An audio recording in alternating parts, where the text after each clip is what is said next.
हर हर महादेव। आज छिलो श्रावणेर प्रथम सोमवार। आज तो दिनटा भीषण पवित्र एक दिन। आज के बिकेले हठाৎ 4टेर समय आकाश अफिस থেকে फोन করে বলল বাড়ি ফিরছি। আমি তো অবাক, আর কিছু জিজ্ঞেস না করে ভাবলাম মনে মনে কোথায় ঘুরতে যাওয়া যায়। তো আজকে যেহেতু সোমবার ছিল তো ভাবলাম কোথাও একটা যাই যেখানে গেলে ভোলানাথের দর্শন পাবো। উপোস করে আছি, বাবার দর্শন হলে বেশ ভালোই হবে। তো তারপর ভাবলাম ভূতনাথে যাব। আকাশ বলল না আজকে তো ডিম ভাত দে, তো আজকে আর ওইদিকে যাওয়া যাবে না।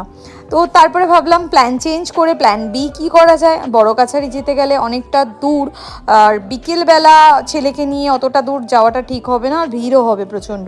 তাই ভাবলাম কেন না যাই ছোটো কাছারি, আগে কোনো দিন যাইও নি আর এটার ব্যাপারে অনেক শুনেছি। তো যাই হোক, ওরকমই বলা মাত্রই আমি তাড়াতাড়ি করে রেডি হয়ে গেলাম, ছেলেকে রেডি করে নিয়ে চলে গেলাম। তিনজন মিলে একসাথে মোবাইলে নেভিগেশন অন করে চলে গেলাম বাবা ছোটো কাছারির কাছে। তো খুব সুন্দর জায়গাটা, গ্রাম ফাঁকা, বেশ সুন্দর। পাশ দিয়ে একটা খাল আছে আর তার পাশ দিয়ে সোজা লম্বা রাস্তা। তো এটা বাঁকড়াহাট রোডের কাছেই আছে। আমরা ভিতর দিয়ে গিয়েছিলাম বাড়ি থেকে নেভিগেশন অন করে, যেরকম যেরকম গুগল বাবা দেখিয়েছিল সেইভাবেই গেলাম।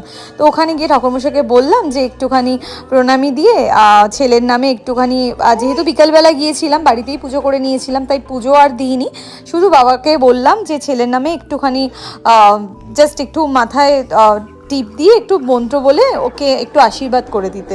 তারপরে আমরা এক রাউন্ড মন্দিরটাকে ঘুরে নিলাম। আর দেখো আশপাশটা কি সুন্দর, চারিদিকে এরকম সুন্দর গাছ আর সবুজ সবুজ। ছেলে তো আমার ভীষণ এক্সাইটেড। আর কি বলবো, এখন ভয়েস ওভার দিচ্ছি, পাশে উনি এখনও জেগে আছেন, ঘুমের নাম নেই, তাই একটু তোমরা অ্যাডজাস্ট করে নাও। তো ওখানে একটা সুন্দর ছোট্টখাট্টো মেলাও বসেছিল, প্রচণ্ড লোকজন ভিড় ছিল। আর এই পাশে ছিল একটা কালী মন্দির। তো দুদিকে দুটো গাছ ছিল, একটা বট গাছ একটা অশ্বত্থ গাছ, আর এইখানে সুন্দর মেলা বসেছিল। তারপরে আমরা ঘুরে টুরে একটুখানি ছেলেকে নিয়ে আবার বিকেলই বাড়ি চলে এলাম। তো বাবার দর্শন হয়ে গেল, খুব ভালো লাগলো আজ বিকেলটা। এই সোমবার উইকডেজ, আর হঠাৎই আকাশ বাড়ি ফিরলো যেহেতু, তাই আমরা খুব সুন্দর করে একটা মানে ইভিনিং কাটালাম।